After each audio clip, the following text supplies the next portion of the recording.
Know there are many choices in internet radio, and the staff and host of LA Talk Live would like to thank you for choosing the internet's hottest destination for the most eclectic sound and invigorating talk. This is LA Talk Live. We are more than just talk.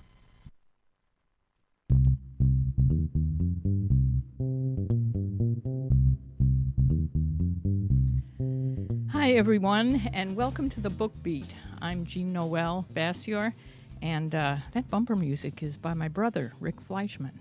Love it. And we have a great show planned for you today. We've got our usual guest expert, a person we're going to feature at the top of the hour in just a few minutes. It's Judith Briles today, and she is known as the Book Shepherd.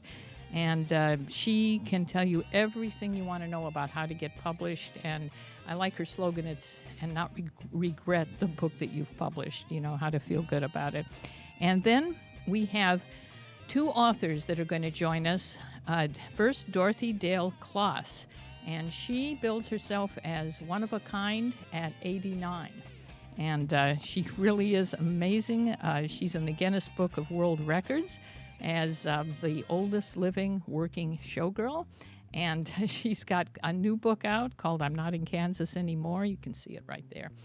And then we have Arlene Blix will be joining us. And she has an amazing story. She is the author of Blindsided.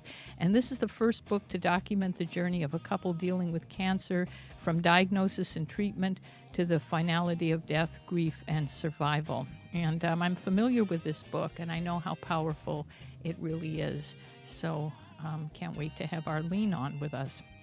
So before we bring Judith on, who's the real expert, I want to talk just a few minutes because I coach people in how to get published. And I was asked a question this week that I hear all the time, and it's so amazing when people ask me this question. They said, I've heard it so many times, it's like my book's coming out, and this can come from somebody who is with a mainstream publisher or they're going to self-publish. And they say, my book's coming out, should I get a website? And it's like, of course you should have a website. How are you going to promote the book? Because if you're with a mainstream publisher or a traditional publisher, as some of you know that have had this experience, a lot of times, of course, they'll assign you a publicist. Even a small company will do that. And for about 2 weeks, they will send the books out and to the usual suspects. You know, they'll send it to the LA Times, the New York Times, and various online and print critics and, some talk show hosts. But what it really is it's untargeted publicity. So in other words, they're not following up because they don't have time, to say, hi, did you get the book? Did you read it? What do you think? Could so-and-so be on your show? And so the publishing houses make an effort to do that. But they've got a lot of clients, a lot of authors. There's going to be a new group of authors following you. And so what eventually happens is no matter who your book is published by, the job of promoting it, which can seem like a full-time job, really falls back on your shoulders. And so, yes, you should have a website. I also tell people, get a Facebook page for the book, because that can be a place of community where people who read the book can offer thoughts, can discuss it, can offer their stories, and it'll kind of establish a community around your book. And if you get a website, make sure you have a page for meeting planners, event planners, so that you can go out and speak and you can give them some of your promotional materials and the things that they want to see. And another thing I recommend is maybe on your homepage or somewhere really visible on the site, maybe have a couple of excerpts from your book, that is, and make it a cliffhanger.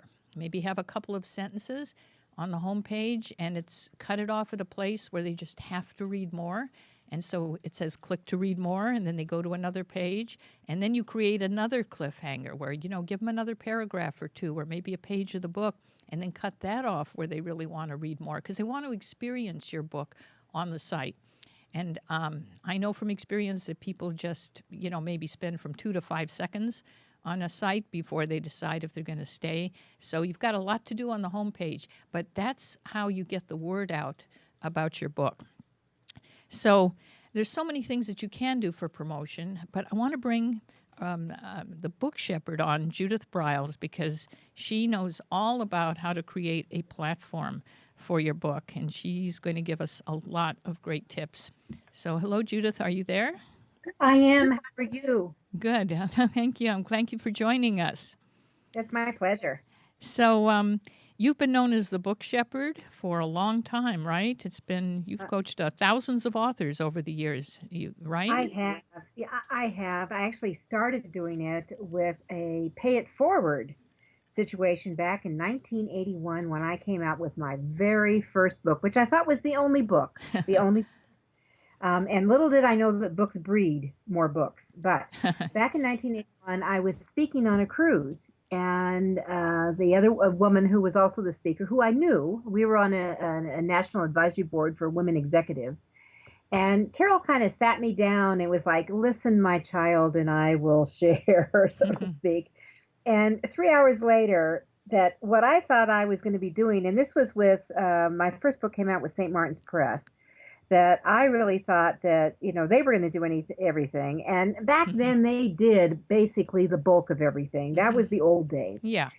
But what Carol showed me so turned around my thinking and my strategy and my follow-up and what I did, that it morphed it. And I had a book coming out the month later. So what I jumped in, literally full body, and did, we went to back to print in 3 weeks with the efforts. And when people ask me, how did you get on Oprah? And how did you get a 4-page spread in People magazine? And how did you get every week you were on CNN for a while? I mean, how did all that happen?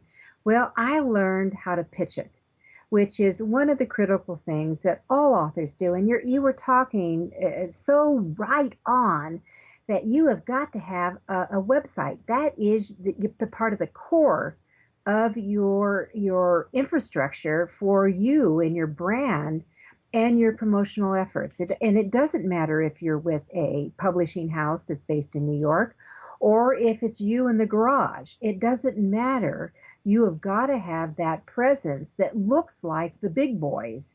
It can compete with the big boys, because in cyberland, it doesn't matter where you are. Right, and now it's getting easier and easier with more tools to compete with the big boys, isn't it? Oh, it's fabulous. I mean, the tools, oh my gosh, if I had back then. Those were the dark ages, weren't they? Oh my God, dinosaurian time. And if I had back then, who knows, what would happen and evolve to, and the movement, at least for promotional marketing. So, well, you've sold over 1 million copies of your books, right? You've got 30 books. Right? I have 30. I'm actually working on number 31 right now. And that I have got, and my books really have 3 distinct categories. Do you know that they start with, where finance was my initial background. That's what I knew. That's what I was going to write. Huh. And that, and again, I thought I was only to do another book, and then another book got bred, and then these other books came about, and some circumstance would come along, and I would say, oh, for God's sakes, I'm going to write a book on this. And then I went through a horrendous business experience where a partner had embezzled a lot of money. And by the time it was over, I personally lost $1 million and everything I had. Oh, wow. And from that, I had to go back to school to learn how to run the enterprise that she stole the money from.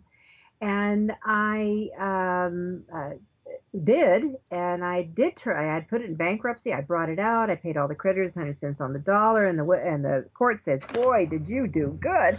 But Wow. to me, it was a horrendous failure because I got duped, and I'm not stupid.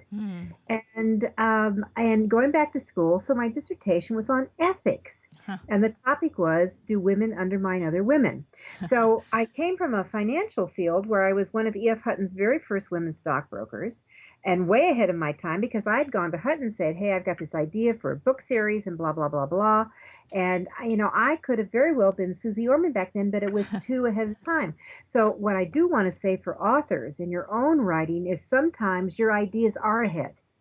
And the grand news, because of the internet, is you can keep them alive until they're ready to drop in. And that's why that website, and that blog and that platform building is so critical because you can do what I call a rolling rollout, literally, that you can keep it going like a tsunami, so to Mm-hmm. speak, Mm-hmm. and just keep it flowing in that area. Well, So we have so much I control as authors now, and I heard a comment. You're reminding me from your experience of a comment that I saw recently. You know those stories that have been in the New York Times, the LA Times, about how mainstream authors, some of them are going over to self-publishing because they do the math, for one thing. But one of these mainstream authors said to her self-published friend, she said, I get it. You're in control of your business as an author. It gives us so much control if that's one thing self-publishing has done, right?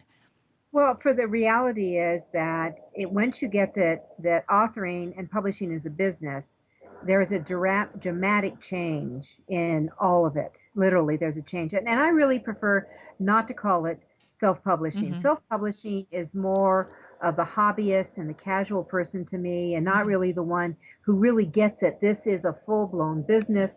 There is a P&L. I've got to do budgeting for where the expenses are going as well as where my revenues are coming in from. Does So, independent publishing feel better? oh, absolutely. It is Yeah. an indie publishing Mm-hmm. area, and that's where I do most of my work with authors. I mean, I don't work with casual and hobbyists and people who would, would prefer to gaze at their belly button every other hour or something. That's not my Mm-hmm. market. I really want to work with the author who desires to be seriously successful, and that comes back to the whole platform building. Right. That's what And your most recent book is about, right? yeah, I love my book, and I actually I have to tell you, I rescued my book for myself, Huh. and I had actually laid this out in the traditional way, Hmm. in the portrait way, the 6 by 9, and I need to tell all our listeners that 6 by 9 is passe, Huh. passe. Unless you're doing a hardback book, bypass it, Mm. because the size of a book today, especially fiction, is 5'8", five Really? by 8, Hmm. or in the YA field, it's smaller. But there's a smaller, a better intimacy to it. And I actually was attending a lecture, and I was just watching what was going on, and I was listening, and all these ahas started dropping in, and I was starting to think, well, what if I did this, and what if I did that? And so I came back and I called my interior designer, and I said, Nick, I had this idea, and just listen. And so I told him, I went through it in about 10 minutes, and he was just totally dead silent. And then he said it would work. And what I did is we gutted it. I brought in a totally different illustrator. We went 4-color throughout. It's in a 10 by 7 landscape, and it really is designed as a highly interactive workbook Mm-hmm. to take you through that process. Not only you know what a platform is, which is basically they're kind of a statement of fact, and it tells you why you wrote the book, why you're the go-to pro for it, why you are so committed to that topic, and really what the benefit and value you bring to the reader. Because when you know that, when you know what the value is, you're through half the game. Because most of these authors I talk to, here's where they flub up. I say, so tell me about your book. And blah, blah, blah, blah. They can't tell you exactly what the book is. And they cannot tell you who distinctly, specifically their reader is. Right. And I always tell them they've got to have the who, what, where, why, when, from the journalistic tradition in all of their promotional materials, right? totally upfront. But let's Totally upfront. clear up some of this confusion about platforms, because I know you are so knowledgeable in so many areas, and we probably only got another 5 minutes here. So I want you to talk about, of course, whatever you feel is most important. But I noticed that you talked about the difference between building an author platform and a book platform. What's your best advice to somebody, who's got to take that first step after completing their book? Well, I think that very first step, if they've completed the book, I actually want them to do these steps before they Oh, go complete the ahead then. book. Go ahead. Let's get in as much as we can here. Exactly. So that when you talk about the author platform, that really the author is the brand, and you hit that. You hit it right on the head when you opened up. The author is the brand. Whether you've got one book or you've got a series of books or you've got a variety of genres of books, you are the brand. So for the website, my preference is that website is in your name. You can get other websites and you can, re-go them to you, but you want them your name. And if you can't get your name, put, I have Judith Briles, but you can do, your name, Susan Smith, author. I mean, Susan Smith's a pretty common name. So add author onto it if you can. But the platform for you is really your vision, the who, what, where, when, and why. Your vision on you. Where do you see you going? What is your positioning on it? Your book platform is really designed very specifically for your book. What's your book's audience, which could be different from your audience. Your audience can vary and change and expand or extract. For the book, it's got a specific audience. So who is that for? What are the benefits that you bring to that author? How are you going to bring in your revenues? And I know that both you and Susan are huge expanders of speaking, which is where I made a lot of my money, is speaking on my book and learning how to, that number one, I never spoke on anything that was not tied in with a book that I wrote. And I would not write on anything that I wasn't an expert in. I don't believe in being the 30-day expert. So you're kind of telling people to really ask yourself some of these tough questions, like sort of like, who am I and what do I want to do, right? Is it right? Basic questions. Where do you see your book going? Yeah, that's a great one. What section in the bookstore is it going to be in if it's in a bookstore, or in whose home and in what shelf? And is it going to be by the bedside, which means I've got to read, I've got a page turner type of reading, or is it going to be something where you just need to sit in a quiet chair and really go through, and you're going to have your highlighter out and you're going to be really going into to support or augment your work? That in the Author You book, Creating the Author and book platforms, I really laid out a game plan, the total game plan for my book called Stabotage, that was written a few years ago. And Stabotage was written very specifically, very niched for the healthcare community, and even more niched down into primarily the nursing environment. It's not clinical. It's what you call soft skills, and it's really dealing with toxic behaviors, because the subtitle for that book was How to Deal with the Pit Bull, Skunk, Snake, Scorpions, and Slugs in the Healthcare Workplace. I knew very specifically what that person looked like that I was writing for. That was part of that. I knew who she or he was. I knew what kind of problems and hiccups that they were coming to, because I was hearing them every day. Really visualize I knew your that reader. If I created some key components, I would take away the pain and I would give them solutions. So when you can think that way and you start writing that way, your stories will become much more personal. They'll be much more interactive. They'll be much more connecting. And you will have a book that people will say, this has changed my life. That's wonderful. That's wonderful advice. And you have AuthorU. Is it AuthorU.com? Is that? Or .org, right? Yeah, AuthorU.org is a membership organization for authors who really want to be seriously successful. We have members from all over the country, and we do a fun thing on Mondays called Mentoring Mondays that anyone can call in at 10 o'clock in the morning Colorado time, so 9 o'clock Los Angeles time, and then figure out that noon Eastern. But they can ask us any questions about anything about their book or publishing, and it's very cool because there's always an answer that is listening and live, and we keep it live. It's never recorded. Yeah, well, you have a great site. I've been to your site and love your writing, your articles. It's a tremendous resource for authors. And there's a lot of sites around, folks, and Judith really has one of the best ones, in my opinion. It's fabulous. We'll have to have you back on the show sometime, because I know you have so much to share and the time is short. But what's the best way to contact you? The best way is that you can just email me directly at Judith@Briles, BRILES.com. And you can go to either the AuthorU.org site or the BookShepherd.com site, because both of those have independent videos. They have independent blogs that get written. And it'll be interesting. I've got a blog I actually submitted to the New York Times. This is kind of an announcement here. The New York Times for op-ed consideration. And if they won't, I will publish it out because it's all on the Paula Dean and Ballantine Pullinger publishing contract. Oh, and that's something we can say these days. You know, if the New York Times turns it down, we can get it out there anyway, can't we? Yes, we can. That's how the world has changed, everybody. So thank you so much, Judith. I've really appreciated your taking the time to be on the show. Your book again, say the title for us. It's called Author You, Creating and Building Your Author and Book Platforms. And if anyone does buy the book, Amazon's got plenty of them and they do their discount. If you'll email me at judith@briles.com, I will send you the link to open up over $2,000 in gifts that are designed specifically for the author and publishing. Okay, and that's Judith Briles, BRILES.com, right? Yeah, Judith@briles.com. At Briles. Judith@briles.com. Thank you so much. Hi. Yeah, you are so welcome. Okay. So stay tuned, everybody. We've got applause in the studio here for you. Stay tuned, everybody. We are going to be joined after the break by Dorothy Dale Kloss.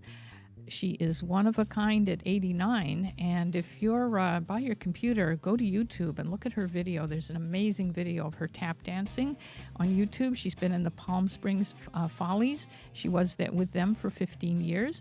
And she's going to be right here in studio with us after the break. So we want to find out all her secrets of longevity, and can't wait to talk to her. So this is the Book Beat. We're on LA Talk Live, where we're more than just talk.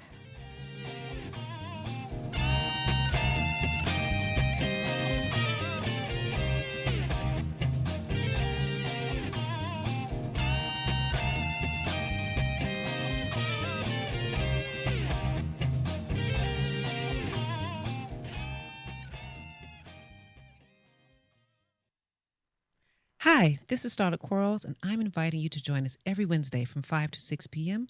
for a new show right here on LA Talk Live, The Dialogue, Real Talk, Real People. Join us as we discuss the topics that are relevant to today's generational leaders. So don't forget to tune in to The Dialogue, Real Talk, Real People, every Wednesday from 5 to 6 p.m. right here on latalklive.com. You can also catch us on iTunes Radio R&B, Live 365, Radio Flag, and now Stitcher Radio. Or watch and listen directly at latalklive.com. Reality radio handcrafted for your listening pleasure. This is LA Talk Live, and we are more than just talk. Journey Sisters is an organization that embodies and captivates women from all walks of life. Our membership includes 44 women that are constantly growing in the areas of personal development and community involvement. Monthly, we offer free leadership classes at McKay's Restaurant. Journey aims to inform women in the areas of heart disease and HIV and AIDS. Experience the journey now by logging into www.journeymosaicinc.com. Toll free 888-906-5519. Journey with no excuses.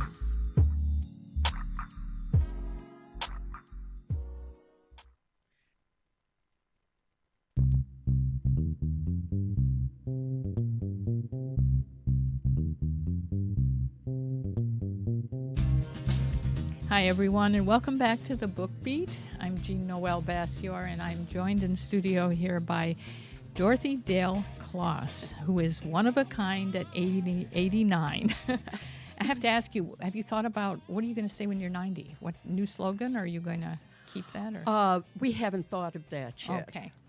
I'm trying to, take it one step at a time. Okay. If I can still take that step. Well, I found my brain was trying to, being a writer, I was trying to go like, well, let's see, what could we, Well, we'll see Yeah. in October. So you've written I'm Not in Kansas Anymore, Love Dorothy. That's true. Right? Yes. And it's your yes. new book that's just out. Yes. And you are in the Guinness Book of World Records as the oldest living working showgirl. Yes, living is the most important word there. Is that the key word? The key word. So, of course, I want to say, what's your secret? I mean, I love you say you say age is a state of mind, and my state is younger than springtime. Well, that's close. Is that it? Did I get that wrong? Mostly. Tell me what it is. Well, I'll tell you, not too long ago, I guess about 3 years ago, I did a symposium with Dr. Small from UCLA on aging. And he said to me, Dorothy, what's your secret? And I said, Doctor, I don't know. I'm a dancer. You're the doctor.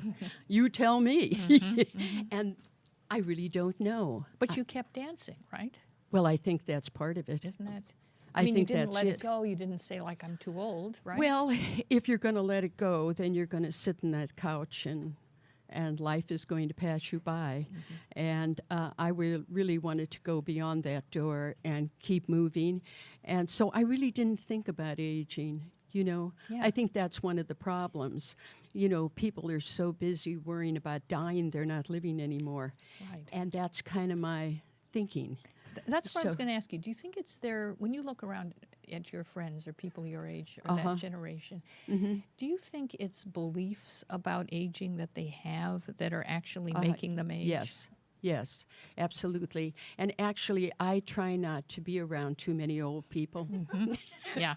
I mean, you know, now don't be offended. No, that's what my grandmother used to say, and she No. was 105, and she did not hang out with people, you know, from the time she was in her 80s. Well, that's the reason she lived to be 105, Yeah. and that's my goal. Yeah. You know, as long as you can keep moving and be well. But you have to think wellness. I mean, don't think the other direction. Right. So is it a constant choice to think wellness? I always think wellness. I really don't make it a choice. I'm there, you know, and that's what it's all about. I guess I have good genes, you know. I mean, I had a grandfather that lived way into his 80s, and I think I beat him, you know. On the other hand, my father passed away at 39. So, you know, they always say, well, you know, depends. But So maybe it isn't genes. Maybe it's more Yeah. a state of mind. Or I think it's state of mind. And anyone can do it. And I'll tell you, truthfully, I love it. You know, I still teach tap in Palm Desert. Wow. And I have all these ladies who are just wonderful. And you see, that's 95% of it. They get up, they get out, they bring their tap shoes, and we start with our shuffle steps and move on. Just had them in the June recital, and they had an absolutely wonderful time. And they all think young. They don't think, I can't do this. That's And where it it's- kind of goes south, doesn't it? When Yes. people think I can't do this. right, I'm getting older, and No. it's almost like they wear it like a badge or something, you know? Well, I think you also have to focus and have a challenge. You know, move on and say, let's see, what haven't I done yet in my life? And take piano lessons, maybe. Take a sketching class. I mean, there are so many things out there available to people. Even in the senior centers, I mean, they have so many things for older people to do. The only thing is getting them out of bed and moving them over If you to can get the there. senior center. I mean, once they're there, they're fine, you know. But I think that's the secret to aging. And I've been lucky. Well, but it sounds like you've made this happen to a great extent, that you haven't made that choice to, whether it was innate in your being, but it just sounds like, I mean, you could have chosen to give it up. I know so many people that have just reached a certain age and stopped doing what they're doing, you know? But maybe they had a 9-to-5 job. And they weren't in a happy circle like I was all my life. I mean, what is better than show business? Yeah. To have, you know, my goodness. I mean, it's fun from, well, not all the time, but but most of the time. You meet all these wonderful people. Yeah, you worked with Liberace, right? Yes, and you know, I traveled with all the big bands Tommy in the Dorsey 40s. and Yes, Eddie Duchin, you know. what was that like? Like, what were those days like for you when you started I out? don't think they will ever be repeated. I mean, it was a magic time in show business. You know, I was just a kid I was 15 when I started in the business. Wow. And I didn't know what it was all about, but I won a tap contest. And I mean, it was just phenomenal to me that I won it. And then the lady that booked all the Hilton hotels talent, she was the head of the Muriel Abbott dancers. And she saw me and she said, I'm going to put you in the Empire Room of the Palmer House. And she did. In Chicago, right? In Chicago. And I was 15. I didn't even know where the Empire Room of the Palmer House was at the time. But so, you know, luck. That was a very well-known Yes. venue. But, well, you know, somebody always touches you in life, Yeah. and they move you on. Yeah. And I was lucky enough to have a lot of people touch, you know, and still do. So what was that magic that was in show business then that maybe it's different now somehow, but what was that magic that you felt then? Oh, I don't know. I think we were more dedicated. I mean, and you loved what you were doing. Yeah. I mean, even today, I can't wait to get on that stage Really? and perform. I mean, it's like magic to me. And I feel 50 again. I was going to say 30, but Like I a thought I'd real- let that go. No, so I think that's one of the reasons I've reached this age also. It's kind of like George Burns and Gracie. You know, George lived way up. He was going to go to Vegas before he died, you know, and I'm hoping for the same thing, not to die, but to go to Vegas. And he was just a joy. He was one of my favorites. And, you know, he had a great song that he sang that I kind of stole a little bit from him. And I don't know if you remember this, but he used to sing, I love life, I'd like to do it again. Though I may not be much more than I've ever been, but just to have the chance to turn back the hands and make my life begin. Oh, yeah, I'd like to do it again. And I think I kind of picked that up from George, and that's what show business means to me. I know what you mean. It was the spirit. I wrote a book The about spirit. the dawn of television in the 1950s. People like Norm Jolly, who you may have known from Palm Springs. He's got a star on the walk, too. You know, Yes. some of those early writers. But they were so dedicated to what they did. And it true. was just a different kind of feeling, it seems. And I don't think there was quite the competition as there is of today. True. I mean, we have a lot of wonderful young talent, and I would never take anything away from them. But the difference is that when I was in the business, you could work 52 weeks a year. All the big nightclubs like the Chez Paris. I worked the Strand Theater in New York. You know, the Jefferson Hotel in St. Louis. If I cover them all, I'll have all these people that'll buy the book. Now, what's in the book? Is this a memoir, sort of? Yes. Or is it Yes. about... who's the most fascinating person you ever worked with? Oh, my goodness. Well, I'll give you an idea of a really old name. Really old name. You're much too young to know. Harry Richmond. Harry Richmond. Who Harry is he? Richmond was back at the time of George Burns and all the, you know, Milton Berle and that whole group. Right. Which were just great. Harry Richmond was the one who made, what was the song? Putting on the Ritz. Huh. You know, Yeah, classic song. classic. Yeah. But that was his song. Huh. And he had that straw hat. Oh, and yeah. he came out with his cane and did a little step, and everyone loved him. You know, show business was really happy.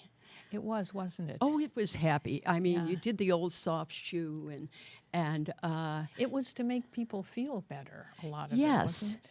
And you know, it's amazing, but Ken, my roommate of 14 years, and Susie Cadam, who was one of the original Gold Diggers with Dean Martin, and myself just put together a new show called 3 for the Show. Wow. And we do everything. We do ballroom. We do tap dancing. We tell stories. I mean, it's a 2-hour show. But Ken and I sing And I think it's such a great song. You know, if you want that applause. And that's what it's all about. You got to give them everything you got if you want that applause. And that's what it is all about. But you like making people happy, right? But yeah, and you are. They all smile. You know, I think there's so much competition of today. I mean, it's such a different business. You know, you had your agent, you know, back in the old days, and you know, I had the O'Malley office in Chicago, and they just booked you. They kept you going all the time. I mean, if you wanted to take off, you could take off. But I mean, you must have had to have tremendous stamina for this, right? Well, that was another thing. You know, I worked the 5 a day. Now, see, do you know what the 5 a day No, were? I don't. Okay, the 5 a day, you did 5 shows a day in the theaters when they had stage shows with Wow. the big band. That sounds amazing. No, you were young Really? and full of energy, and you just moved along. 5 shows a day. 5 shows a day. Wow. It was Pathé News, the movie, and the stage show. Pathé News, the movie, and the stage show. You did that 5 times a day. Wow. And you didn't even think about it. You just got out there. And, you know, when I was working with, I went on tour with Eddie Duchin. I was on tour with him for a year. And, but we had a package show. There was myself, the band, of course, and myself, Billy DeWolf, you know, who was with Doris Day on TV. Later on, Bob Evans, he was a ventriloquist. All those wonderful old acts are gone. What was it like working with Liberace? Oh, he was just a dear man, and it was in the Empire Room of the Palmer House, and just a really sweet person. That's what people say about him. Yes, Okay. yes. And I loved working with him. You know, I work with so many of them. So were you dancing and singing, or primarily tap dancing? Well, at that time, I did sing, but mostly it was all tap, you know. And, of course, my big love in life was Eleanor Powell. I thought she was, you know, I loved Anne also, but I loved Eleanor. I mean, and I finally met her son. I belonged to the Motion Picture Council, Southern California Motion Picture Council, and her son Peter came one day, and I had a chance to talk to him, and he was telling me how he has gone around to some of the colleges and talked, you know, about his mother and how it's becoming a lost art, you know. But then, Well, let's, you know, I'm so curious about the fact that you just keep doing this and it feels good and you don't see any reason to stop, which to me seems like that's the way it should be. Now, a lot of people kind of say it shouldn't be like that, right? But how do you... well, why would they say that? Well, you know, because that's the question, isn't it? And yet they do, right? It's kind of like... Yeah, well, that's the reason they're not doing it. Exactly. Is because they've got that in their head. Right. You see, I don't let those kind of statements come into my head. So what do you tell them when you see somebody who looks at you and says, do they say, gee, I wish I could be like you, and then it's kind of like they can't? Or what do you tell them? What's your best advice for people? I never give advice. I just say thank you. I mean, That's a good you know, policy. what can I tell you? When I was in the Palm Springs Follies all those years, I used to come out to the lobby, and I used to meet and greet, okay? You're on the video doing that, in fact. Yeah. Oh, yes. And the people would come out, and I'm a people person. I love them. The only problem was they would come out and they would say to me, oh, Dorothy, I'm going right home, and I'm going to take tap dancing. And I'd say, I think that's terrific. Now, I'll see you next year, right? You'll be doing tap. I'd see them the next year. You know, I really didn't get to it, you see? And so you have to be focused. You have to say, if you're going to do something, do it. Don't just talk about it. Well, the best thing is what you're doing is to be an example, right? And then, Absolutely. and then that's the Absolutely. best way to, because you can't teach people, but just be an example. And that Absolutely. sounds like what you're doing, right? Yeah. So where can people get your book? They can get my book. It's on Amazon. Okay. It's also on Bear Manor Media. And then we also sell it ourselves if they'd like a signed copy. Okay. And you can get that. You can either call us at 760-409-1464. Say that again. 760-409-1464. Or you can also email Hoofer.com, which is HOOFER. Production. .com. So say HooferProduction@AOL.com. HooferProduction@AOL.com. And Right. can they email you there? Or that's the best way to get in And touch that's the with you? best way to get in touch. And that's your with it. website, right? That's DorothyDaleKloss.com. Dorothy Dale Kloss is the website. .com. And that's .com. KLOSS. Right. Right. And it's I'm not in Kansas anymore. Love Dorothy. Right. And I hope everyone likes it. And if they don't tell anyone. Well, we look forward to having you on the show again next year. I would, when I'm 90. Of course, and when you're 95, and 90, that's good. Yeah, That's we'll just keep Well, going, I would okay? love to come back. Yeah. You're a delight, and thank you so much. You're an amazing guest, and I wanted to ask you to tap dance, but I know you probably didn't. Well, the next time I'll bring my shoes. Yes, I realize you probably didn't have your shoes, No, but next time, yeah, okay? Next time I will. Great. Thank you so so much much. for being here. So next week, yeah, we've got a studio audience here. Thank you so much. So inspiring, really. It's thank you again. So next week we have a great show planned for you on the Book Beat. Our guest expert is going to be Gail Murphy. She is a celebritizer. She's a Hollywood correspondent. She's got a great TV background, a media expert. She's written a book called Interview Tactics, How to Survive the Media Without Getting Clobbered. So she's got great tips about how to be, I'm sorry? Oh, I'm sorry. I'm ending the show. Oh, Arlene Blix, I'm sorry. I'm ending the show. We're going to break, and I got so captivated by Dorothy that I thought it's the end of the show. Thank you, my producer, Susan Levin. And I apologize to Arlene Blix, who is our next guest. And she has written a great book about, it's an amazing story of she and her husband, Glenn, and how they faced a life crisis together. And that it's called Blindsided, A Journey of Love, Loss, Grief, and Survival. It's a very important book. And actually, I did some work on this book, so I'm very familiar with it. And it's a very important book that stay tuned. And we'll have Arlene join us in just a couple of minutes.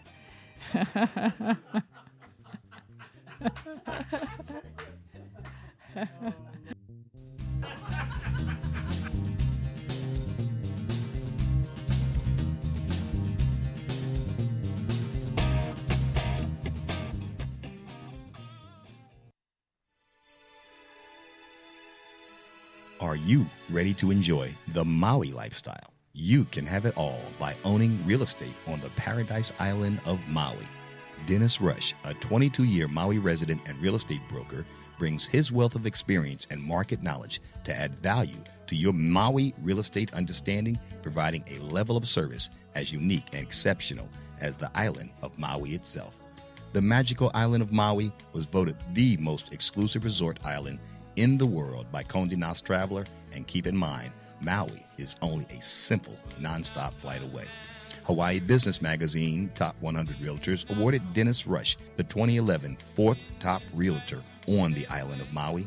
Go to www.dennisrush.com to view all of the amazing properties currently available in the Maui MLS system.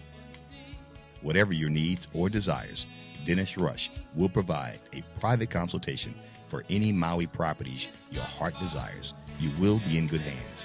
Once again, go to www.dennisrush.com. That's www.dennisrush.com. Contact Dennis today to start your Maui lifestyle now.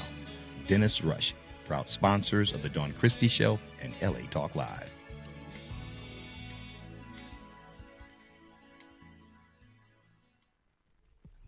Young Connection, your one-stop connection for all your graphic design and commercial printing needs. Young Connection is a full-service printing and media design company dedicated to providing the highest level of customer service and satisfaction.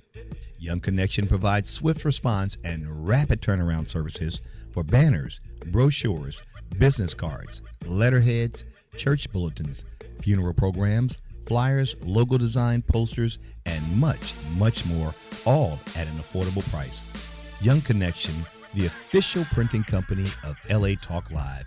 Give them a call at 310-491-3336. That's 310-491-3336, or visit their website at www.youngconnection.com. That's www.youngconnection.com. Young Connection Printing and Media Services, proud sponsors of LA Talk Live, where it's more than just talk.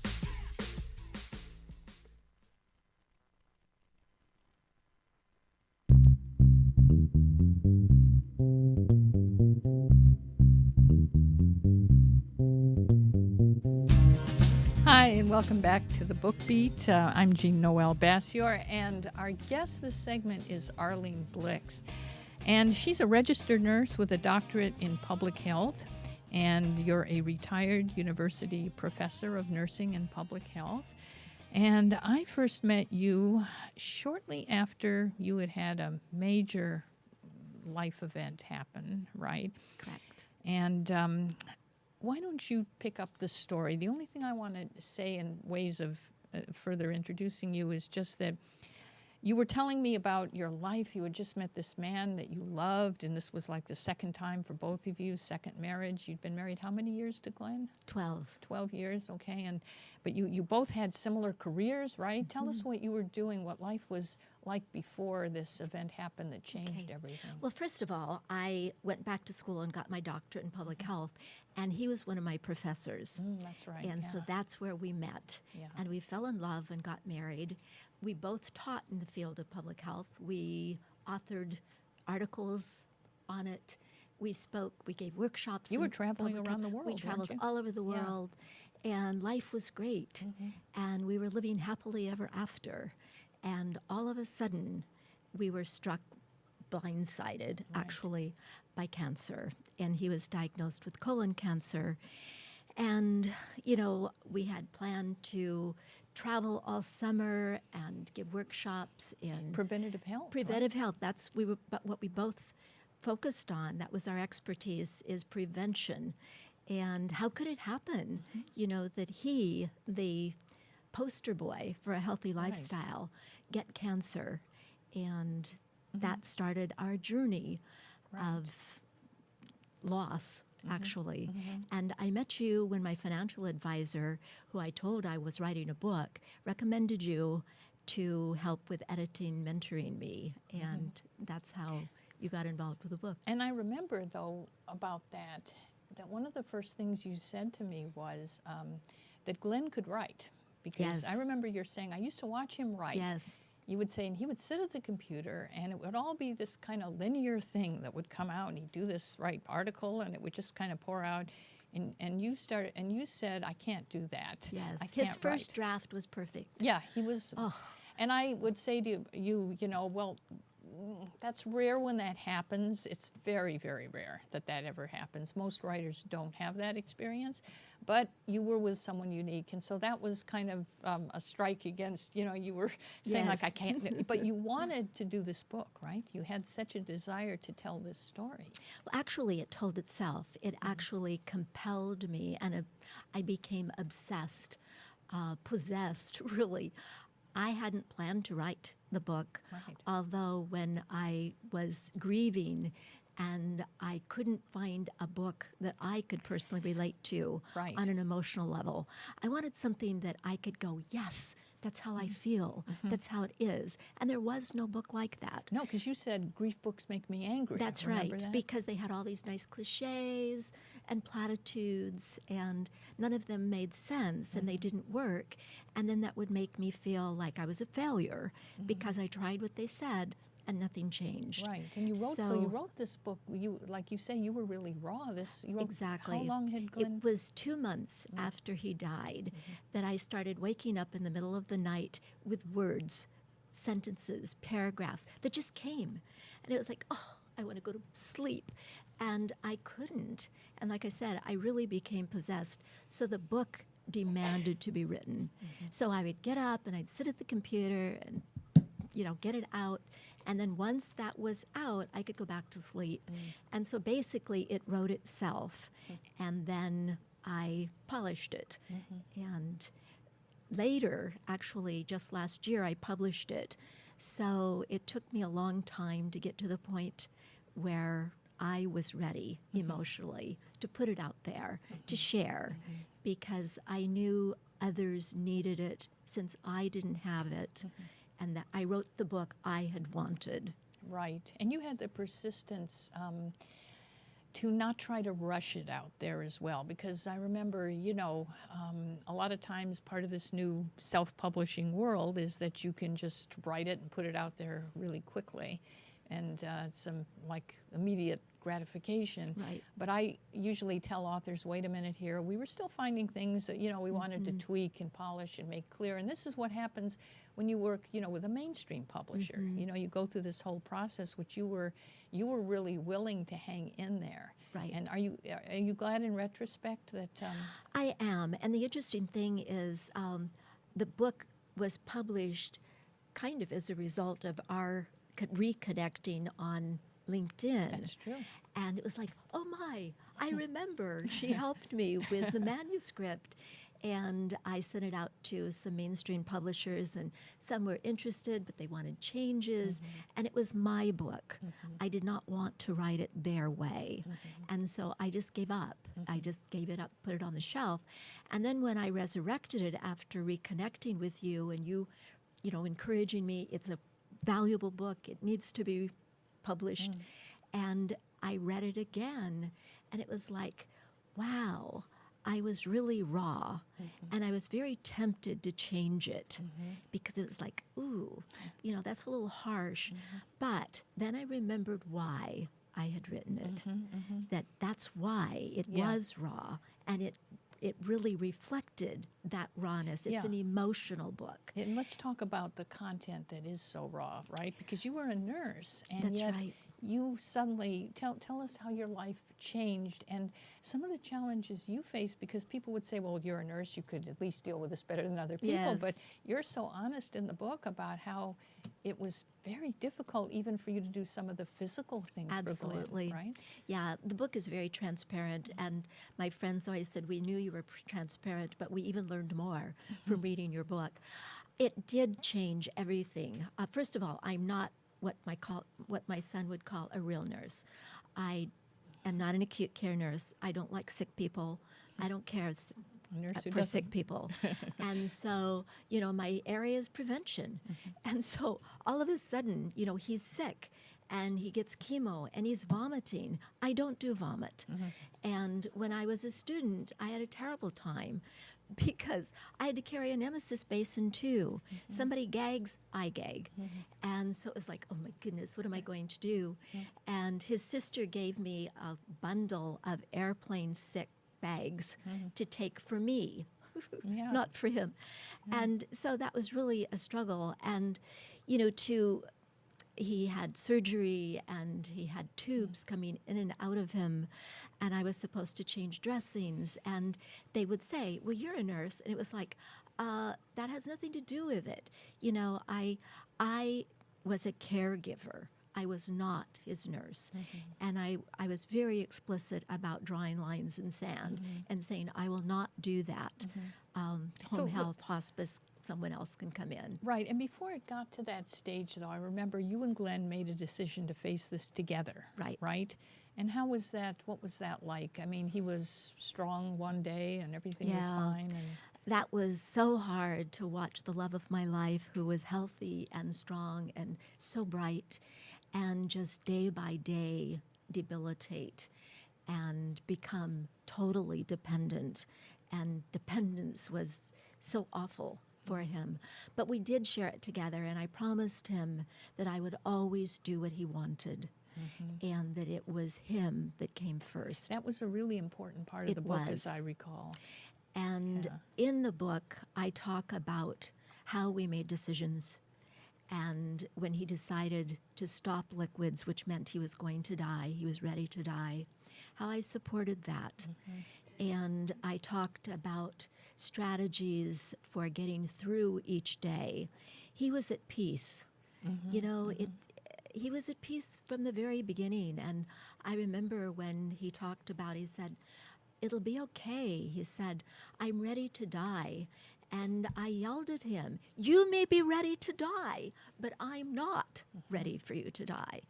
And I remember being so angry at him that he was ready to die.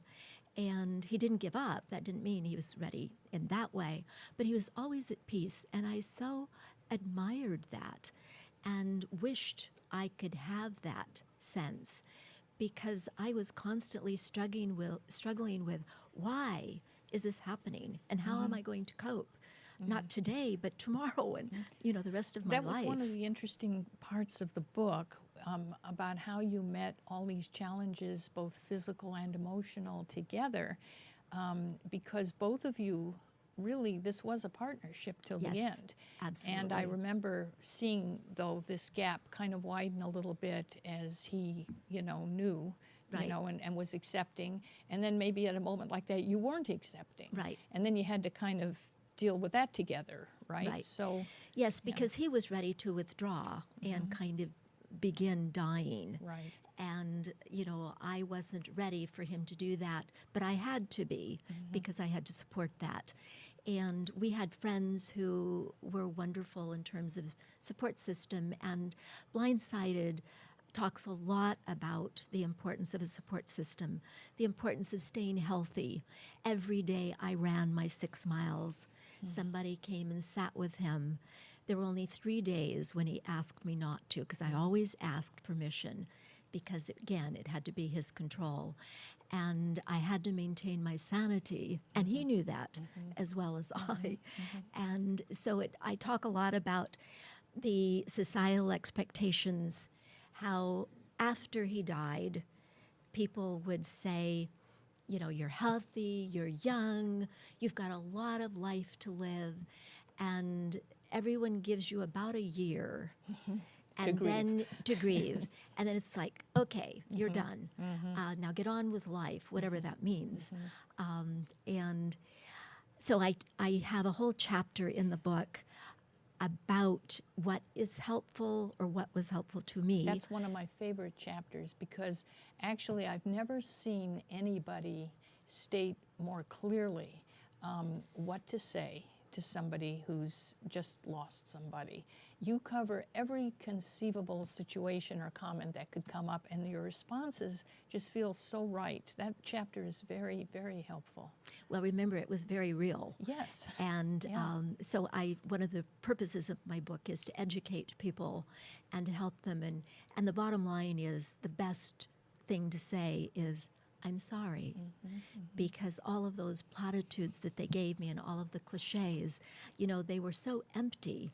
And that chapter is, I think, probably the greatest contribution of the book, because it helps others see from the survivor's point of view what is helpful and what is not. Right, right. And also how to navigate the healthcare system. That was another amazing thing about this book, because you two were both teaching others how to do that. I taught grief and grieving. Yeah, and then navigating the healthcare system. I mean, what could be simpler? You were such a pro, but boy, I remember you guys running into walls that were unexpected. Absolutely. And feeling so frustrated, just like I remember you're saying, now you understood what your students were saying to you, right? Yes. Yeah. Yes, and I remember the day that he had his colonoscopy, and they found the tumor, and they were going to give him the report. Well, they didn't find it. They did the colonoscopy, and they were going to give him the report next week. And I, being a good advocate, marched down to X-ray and said, "We will not wait until next week. I know, because I'm a nurse, I know you have emergency spaces available. We will take one of those. And the person behind the desk started to challenge that. And then she said, oh, I can see you're going to not give this up. So you can, we will have an appointment with you this afternoon. She went, Those I are the can't kind win of that things. one. That's Yeah. right. Those are the kinds of things, and I talk a lot in Blindsided about how to be an advocate, because as the patient, he was too sick. You know, he didn't have energy, even though he would have had if it had been me. You have to advocate for your loved one. And that's one of the things I now do. Any friend or relative who is sick, I am there because I know the questions to ask. I know how to help them get through the system. And, you know, the comment about I taught grief and grieving, it was like, okay, I've taught this for years. I know all about it. I can do this. Well, teaching it and having to live it, you know, actually wake up without him and experience that hole, the many holes in my life, it's totally a different thing. Yeah. So this profoundly changed you during this whole experience. it right? did. What was the toughest thing in all of this that you and Glenn went through together? I mean, I know there were many unexpected things, but looking back, what was the thing that really was the hardest thing to get through in all of this? Well, it was, you know, I think we were both so engaged in the process. I certainly was on the journey. And it's so exhausting to be a caregiver. To those caregivers out there watching and listening, you know, I so empathize with you because it's a 24/7 job, and we did hospice. He wanted to die at home, which I fully supported. So it's exhausting. And so there's no time to really think and prepare. And so the hardest thing for me was after he died. And it took I was so numb and exhausted that it took a long time to get the message that he was not coming back. Right. That was the hardest part. Finality. He was of it. not coming back. And in Blindsided, I revisited my journey 4 years after and looked at the journey retrospectively and kind of revisited the stages of grief and how I got through them and where I was 4 years later, which was in a very different place when I ended the book. And I think that's another contribution Blindsided makes, is it not only engages the person during the journey, but you can see where I was 4 years later. It's now 11 years later, and I am a different person and have a wonderful life with a new man. And so, you know, life changes, but my friends who tried to tell me that would happen, it made no sense. No, you couldn't. They hear just it then. made me angry. It was like a different language they were speaking. So yes, life does go on, and one changes along with it. And the puzzle that was broken is now a new picture. And How can people contact you? Because you help people, right? You yes, counsel I am people. a grief counselor. What's the best one? I have a website. It's grief-101.com. My email is drgrief@gmail.com. And on the website is a phone number. So I invite the audience to continue this conversation with me, ask questions, continue talking to me by going to the website, grief-101.com. And Blindsided. And is- Blindsided is on Amazon as a paperback as well as an ebook. Thank you so much for being here. This is very valuable. It's my pleasure to information. be a guest. Thank you very much for inviting me. You're welcome. So now take two.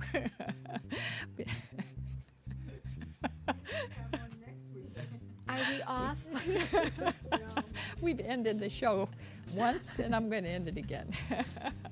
So next week, we have Gail Murphy with us, a wonderful publicist that's going to help you with all kinds of media and and How to Survive It. And Carol Woodliff, she's the author of From Scared to Sacred.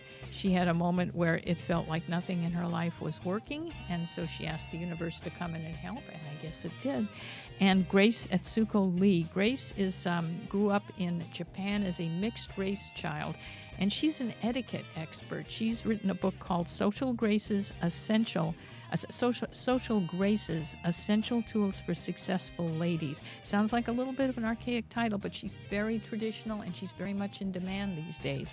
And she has an autobiographical book called Little Caterpillar that's really fascinating. So thank you so much for tuning into the Book Beat. We'll see you next week. This is LA Talk Live, where we're more than just talk.